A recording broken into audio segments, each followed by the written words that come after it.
Greetings, everyone. Hi, my name is Gene Rice from Gene Rice Ministries. This broadcast is focused on academic excellence. All right. If you notice the post that we published earlier, we had one question on there. It says, on a scale from 1 to 10, how would you rate the importance of the home environment on a student's ability to perform in school? And we also qualified that perform well in school. Um, Curious about your thoughts and comments on that particular question. In this time that we're in, uh, there are various conditions that take place in the environment alone, in the workplace, in the marketplace, in the community, across multiple social circles and spectrums. And those, all those factors and all those different spaces mixed in together creates a overall condition, an overall situation, whether it is a good situation or a bad situation or undesired situation, that creates the environment. All right. And that environment that exists in a community and exists in all those different spaces we just mentioned could also permeate into the home environment. All right. Now, the environment at home has its own unique environment as well, apart from those external influences and factors. And so now you have to factor in and add that into the equation as well. What is the environment like within? What is the structure within that home? What does it look like? Who are the different uh, members within that environment? What is the relationship like of those members within the environment? Is there a tendency for those members to work together, or is there a tendency for those members to constantly be in conflict? Does the environment have low tension or high tension? Is the environment functional or dysfunctional? Is the environment progressive, or is it in a place where it's operating the best it can based on what's available and what's known?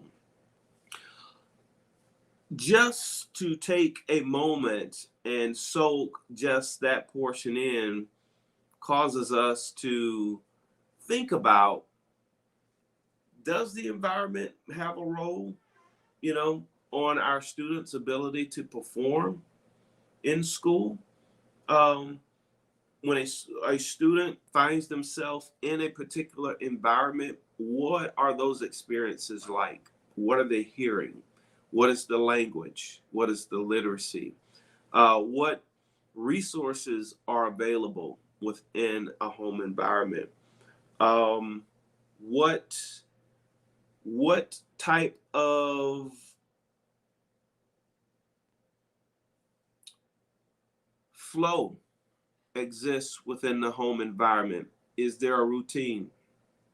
Is there a way that things are being done from day to day and week to week? Or is it spontaneous? Is it so dynamic that you cannot predict from one moment to the next what's going to happen? What is that like for someone who is in their formative years? What is that like for someone to grow up in that environment? These are just a few considerations for us to discuss and try to understand how those things play into a student's learning environment and how that factors into what they bring to the formal learning environment, which we call school. All right. So I only want to stay on here for a few moments, and we will pick up with this topic during our regular time, which is Tuesdays. And then we've been also um, covering it as well on Saturdays as well.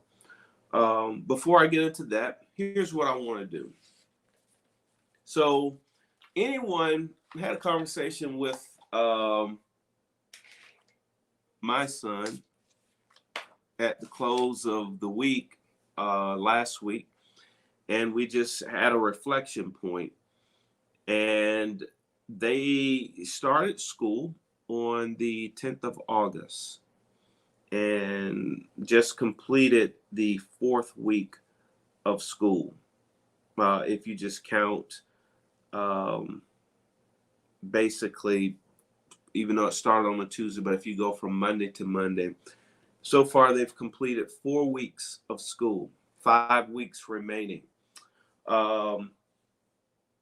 We looked at the block of time that they have already completed, and we just simply took a couple of subjects, not every last one of them, but just started to have a discussion around, hey, where are you at right now overall? For instance, what have you learned? What have y'all discussed? What have you been working on over the past 4 weeks? And just, hearing him out, listening to him describe. And so one of the things I noticed that this is a very valuable step in the learning process is having these discussions with the student, because what it allows them to do is it is a exercise of reflection. And a lot of our learning solidifies and deepens during moments of reflection. It also, in addition with the reflection, it allows them to start articulating what they have learned, putting it into words in a coherent fashion. And this articulation improves communication, being able to convey their ideas, not just random ideas, but convey actual experiences that they've had so far. This is reinforcing so many different things within them on different levels. It's reinforcing the learning. Again, allowing them to reflect back, to think about those things that they have completed, performed. It also reinforces that, one, it goes, again, I can't stress this enough. It also signifies that it moves from an outer layer of learning and it moves more into an inner layer of learning. And if it moves from the outer layer to the inner layer, now it's becoming more part of their permanent learning experience. And it's not just something they're learning on the surface, and then they're going to move on to the next thing and the next thing and not have any association in terms of being able to recall at a later date. All right. And so this reflection allows them to look back. It also solidifies and deepens the learning experience. But then, like we just said, it also allows them to go through that process of articulation and communication. Now, I'm gonna make this last point and then continue to move on. Whenever our students have these moments, it builds confidence. Confidence is not just something that's arbitrary. Be confident. Okay, we can all be confident, but there's nothing like being confident and actually know what you're talking about. There's nothing like being confident and actually being able to articulate and communicate what you're talking about as well. And it can be backed up. So we want to not just tell our children, be confident, but we also want to give them the tools and the resources so that they actually are confident in what they are saying and doing. All right. So enough on that point. So again, we looked at the 4 weeks. It allowed us to reflect. It allowed him to be able to communicate, but it also allowed us to understand how is the work developing. That's a very okay. That's a very important piece in a student's learning. It's not just doing the work, not just having your head down so far in the weeds that you're just doing work, but you also want to learn what's your teacher's style of facilitating learning. All right. What is the instructional style and approach that a teacher is using? Is it just straight notes? Is it more hands-on? Is it where they're going to give you videos and then they're going to go behind those videos and only hit the high points? Or are they going to give you certain materials and they're going to be very thorough in the facilitation of that material?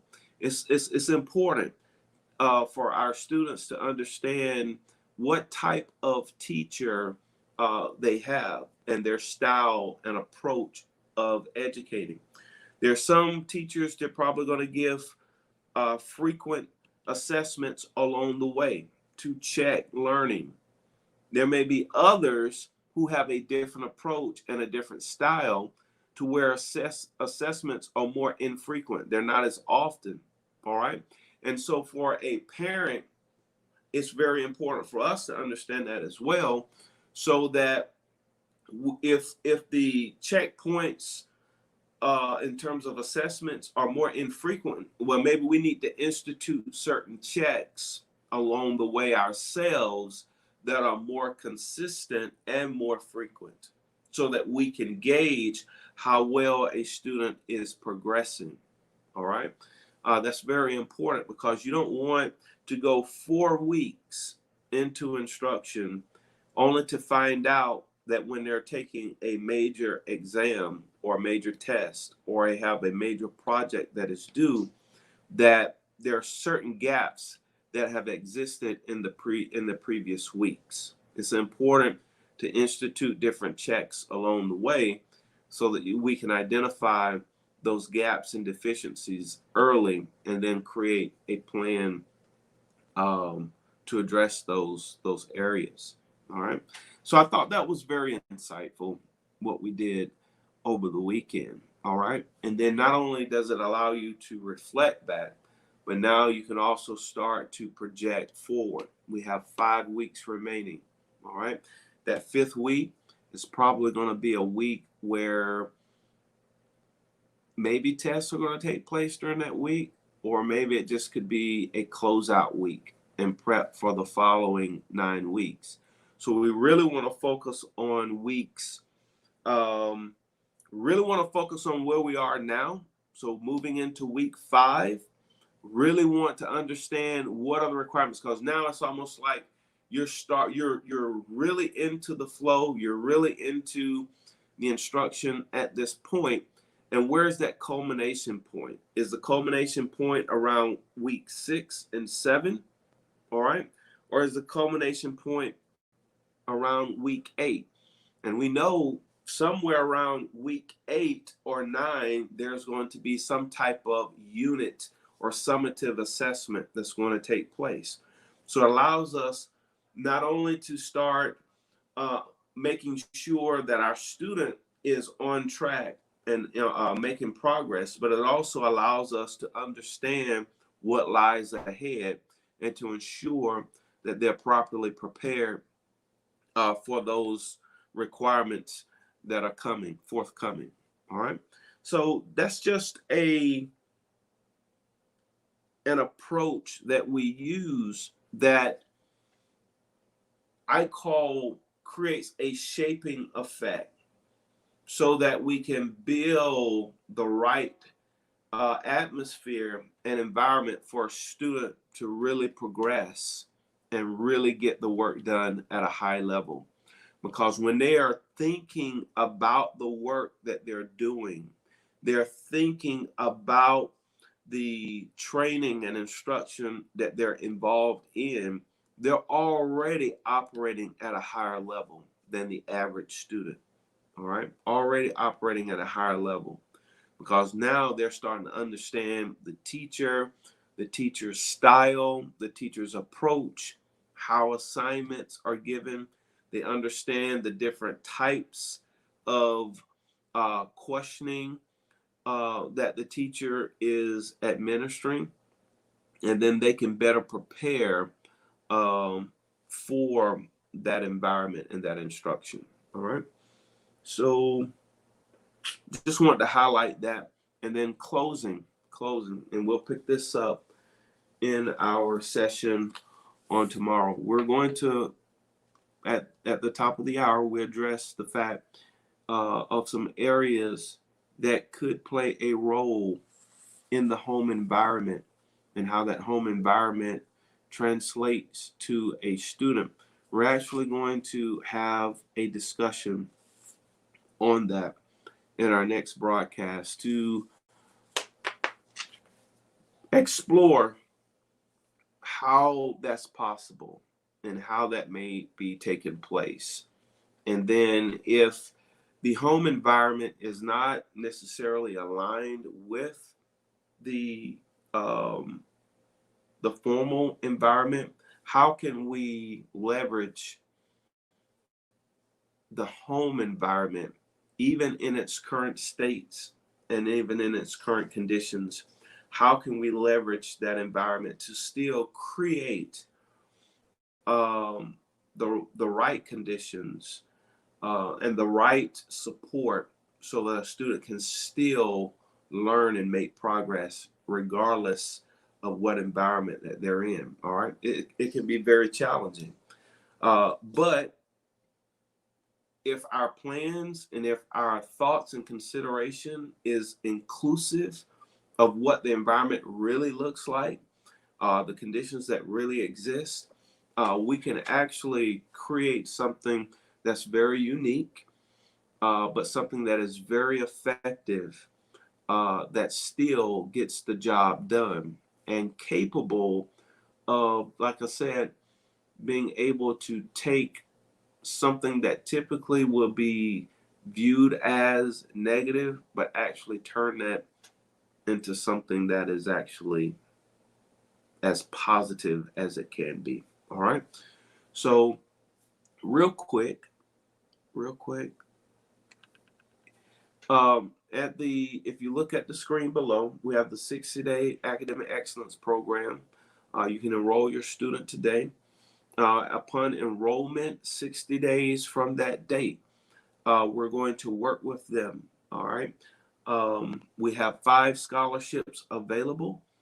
And in those 5 scholarships, they're going to be receiving training. So we will give them specific tools. We will come alongside them and understand what their requirements are in the classroom, in their courses of study, and then create a plan around those specific requirements. And so we will build training that will help them understand the learning and the environment a lot better. We will come alongside them with coaching to be there with them every step of the way, so that the tools and strategies that we give to them, that they're implemented seamlessly and at a level that is simple and easy to operate and utilize within the workspace. That's going to allow them to be more effective in their work. And again, we don't just focus on the work, but we also focus on the preparation, because if the preparation is proper, then it makes it more easier for them to get the work done. All right. And when the work is getting done effectively and accurately, the next deliverable on that are the results. The results will follow. All right. And when the results are consistently at a high level, they're going to now see that as, I've just literally shifted my performance, where I was performing either below the standard or at the standard or just above the standard, they can literally shift their performance into a space that is consistently at a high level. All right. All because of implementing accurate and tailored strategies based on the learner and based on the requirements. So they're going to get training, they're going to get coaching, and then the third piece that will be included with that is the portfolio development. So we will document where they are at the beginning of the program. We will document the different tools and strategies that were developed based on that learner and their requirements and the classroom instruction. And then we will start actually documenting using their ability to operate and function in class, as well as the physical formative assessments and assignments that are also delivered. And then we will package that up into what we call a portfolio. And that information is going to provide us on how well, not just the performance of the student, but also how well we're meeting the student's need, so that we can either continue to optimize what is working, or we can implement corrections where necessary, or offer other options and other strategies that's going to help us get to our goal and our targets. All right. So again, go to generice.com. You'll see the different, but the first five that sign up, just simply go to the contact page, drop your name, and then I will continue to update how many scholarships are available, and then you automatically start. For those that want some variation of what I just mentioned, you'll see those different packages there on the website. And as soon as you fill out and enroll, somebody will get in contact with you, and we'll go ahead and get started. Again, we're already halfway. We're almost halfway into the first term. And if your student needs help, if they need support, this is the time to do it. Because if we can get them set up properly from the beginning, it's going to set the trajectory for the rest of the year. And we want them to have an exceptional year, and we want them to end having reached every goal, every target that they have. All right. So again, get them enrolled. If you need more information, contact us using the information below, and we'll be happy to share more with you about the program and how it works. All right. Enjoy the rest of your day, the rest of your holiday, and until next time, you all take care.